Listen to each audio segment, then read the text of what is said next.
afternoon from Oxford Heirlooms. This afternoon I thought I would show you the two machines that I use to sew all my heirloom garments. This first one is made by Elna and it's their Star Edition.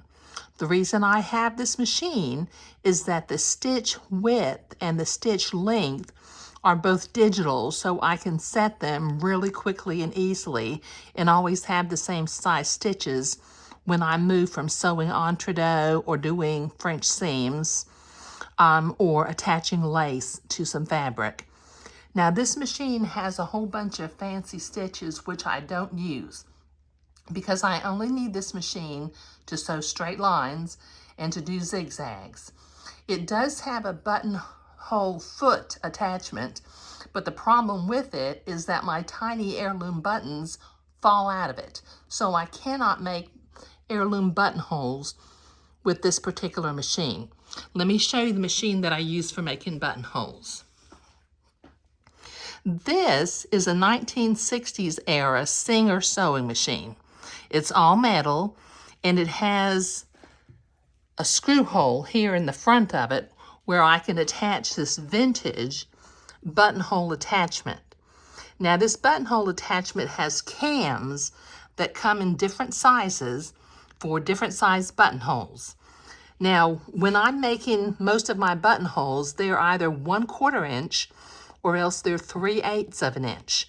And this machine makes those tiny buttonholes and they're all the same size and they're just beautiful.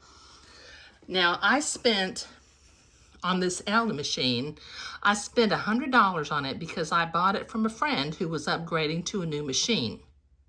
So you don't have to spend a lot of money on a machine and you don't really need to have a lot of features in the machine either.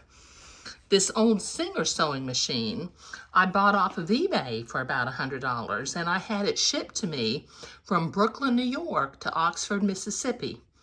So it works really well. So that's just a quick little demonstration on the two sewing machines that I use to do my heirloom sewing. And just, be aware that you don't have to invest a lot of money in order to start heirloom sewing. Pretty much any machine that you can get your hands on, you'll be able to do this. But I would suggest investing in an electric machine that has a digital stitch length and stitch width calculations. And more about heirloom sewing later on. Thank you.